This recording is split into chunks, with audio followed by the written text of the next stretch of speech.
In today's video, I'm going to teach you how to change appointments on your Google Business profile. Whether you're managing a bustling coffee shop, a consulting firm, or a health clinic, keeping your appointment links up to date is crucial for your business.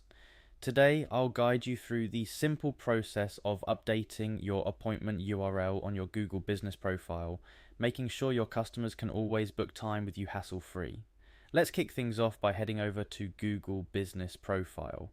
First, you'll need to sign in using your Google account.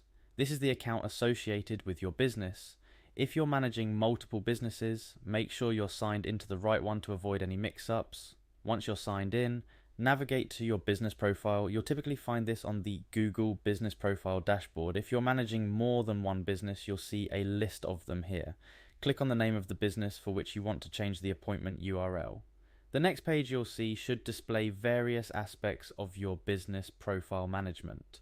Look around for the Bookings section. This is where customers can see how to book an appointment with you. We need to access this section to make our changes. After clicking on Bookings, you'll find an option to edit your bookings details.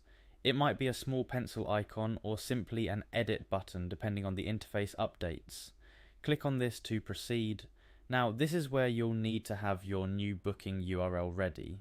Maybe you've switched to a new booking platform or just updated the URL. Now is the time to paste this new link into the designated field. Make sure you've copied the correct URL. Double check to avoid any typos that could lead to dead ends for your customers. After pasting the new URL, it's time to save your changes. Look for the Save button, which might be at the bottom or top right corner of the page. Clicking it will update your profile with the new appointment booking link. And there you have it. You've successfully updated your appointment URL on your Google Business profile. This ensures that your customers have the latest link to schedule appointments with you, keeping your business running smoothly. Remember, keeping your business information updated, especially your booking details, is crucial for maintaining a seamless communication channel with your customers. It is a small task that can significantly enhance your business's accessibility and customer satisfaction. If you found this tutorial helpful, don't forget to check out our other guides for more tips on managing your online business presence effectively.